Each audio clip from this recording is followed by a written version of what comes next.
le chiffrement de vos conversations. On vous expliquera que seuls les criminels ont quelque chose à cacher. Vous posez des questions sur le pouvoir accordé aux institutions européennes.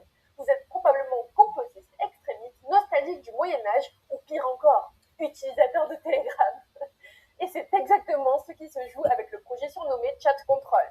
Ce nom n'est pas le nom officiel du texte. Officiellement, il s'agit d'un règlement européen destiné à prévenir et combattre les abus sexuels sur mineurs en ligne.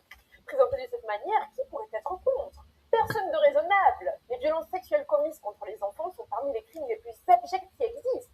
Les victimes doivent être protégées, les contenus criminels supprimés et les auteurs poursuivis. Le débat ne porte pas sur cet objectif. Le débat porte sur la question suivante. Faut-il, au nom de cet objectif, créer une infrastructure permettant d'analyser les communications privées de centaines de millions de citoyens? Car protéger les enfants et surveiller les conversations de toute la population ne sont pas nécessairement la même chose.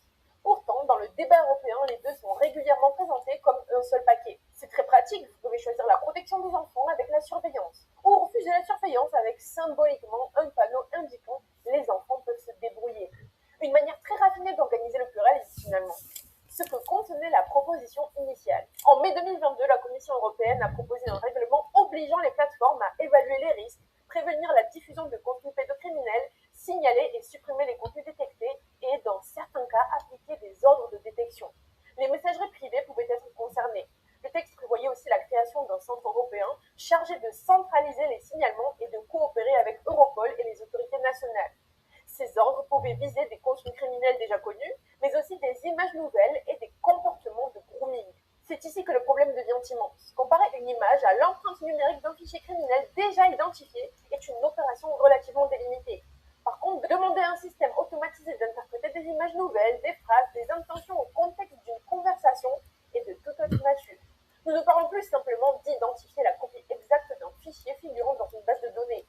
Nous parlons de faire analyser des communications afin qu'un programme décide si elles sont suspectes ou non. Si on n'a rien à cacher, il ne faut pas avoir peur. Le Comité européen de la protection des données et le contrôleur européen de la protection des données ont eux-mêmes estimé que la proposition soulevait de graves problèmes de proportionnalité concernant la vie privée, les données personnelles et la liberté d'expression. Leur avis commun avertissait que l'atteinte à la confidentialité des communications risquait de devenir la règle plutôt que l'exception.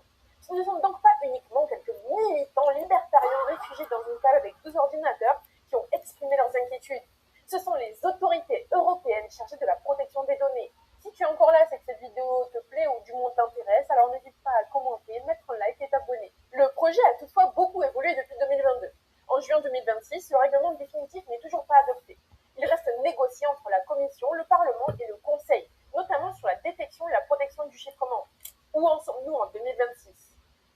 En juillet 2026, le rapport de force devient particulièrement révélateur. La Commission européenne, à l'origine du projet de 2022, reste l'institution ayant proposé le dispositif le plus étendu de détection des communications privées. Plusieurs gouvernements réunis au Conseil, parmi lesquels la France, l'Espagne, la Hongrie et l'Irlande, ont également défendu le maintien de mécanismes permettant aux plateformes d'analyser les messages. Officiellement, il s'agit toujours de protéger les enfants. Curieusement, chaque fois que les institutions européennes souhaitent regarder un peu plus profondément dans notre vie privée, elles trouvent une cause suffisamment sacrée pour rendre toute objection moralement suspecte.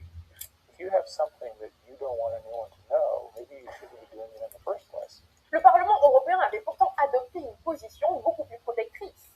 Refus de la surveillance générale, protection du chiffrement de bout à bout et contrôle limité aux personnes ou aux groupes faisant l'objet de soupçons raisonnables. Sur ce dossier, il constituait donc le principal frein au projet initial de la Commission. Du moins jusqu'à que la procédure européenne démontre une nouvelle fois qu'un vote négatif n'est parfois qu'une invitation à revoter autrement.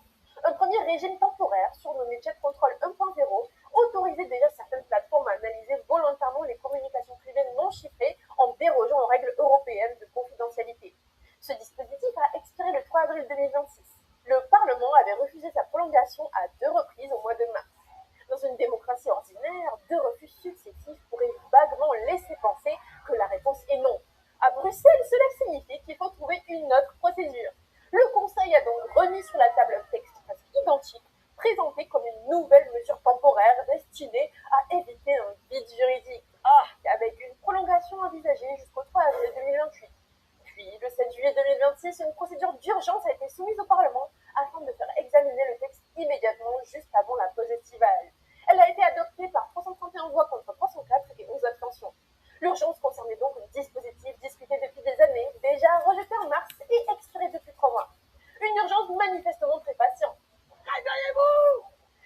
français sont particulièrement instructifs. Sur les 80 eurodéputés français, 41 ont voté en faveur de cette procédure accélérée, 20 ont voté contre et 20 n'ont pas participé au scrutin. En revanche, parmi les 41 voix favorables figuraient 17 élus du RN. Au secours! Le parti qui se présente comme le défenseur de la souveraineté contre Bruxelles a donc largement contribué à accélérer le retour d'un texte européen autorisant l'analyse des communications privées. 2 jours plus tard, le 9 juillet, les députés du RN présents ont voté pour rejeter le texte sur le fond.